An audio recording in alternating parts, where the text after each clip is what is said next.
Let's talk about health habits that I am prioritizing in my third trimester as a naturopathic doctor who focuses on women's health as we walk on the walking pad. We'll start with the obvious one based on what I'm currently doing. We're prioritizing steps. I'm aiming for 7,000 a day because 10,000 to 12,000 was just feeling too much for me. My stomach's getting really uncomfortable, but 7,000 is feeling manageable. To get that in, usually I do about a 30-minute walk, which gives me about 3,000 to 4,000 steps, and then I get the other 3,000 to 4,000 just from living my life. Number 2 is protein. Protein is so important always, but especially in pregnancy, your needs actually go up, and so you have to focus on it even more. Right now I'm aiming for about 1.8 grams per kilogram of my body weight. I usually try and get my protein mostly through whole foods and try not to rely too much on protein powder, but in pregnancy, honestly, I'm pretty averse to animal protein, which means that I have had to rely on protein powders. So once a day, we have a protein shake.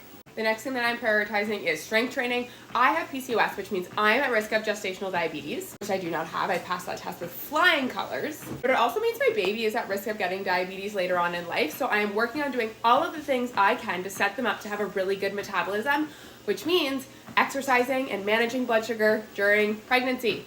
The recommendation is commonly not to lift more than 40 pounds.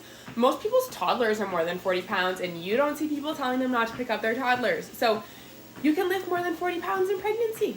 On the topic of blood sugar regulation, we are also prioritizing fiber. Not only is it good for blood sugar, but also good for constipation, which is super common in pregnancy and one of the fun symptoms of being pregnant. I'm only getting around 30 plus grams of fiber in a day. One thing that has really helped me reach that goal is making sure that I'm either having chia pudding or soaked chia seeds at least once a day.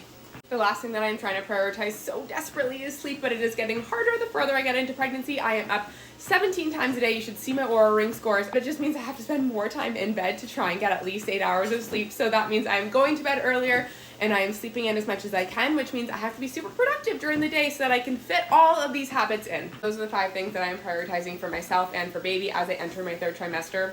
We'll see how it's going 12 weeks from now.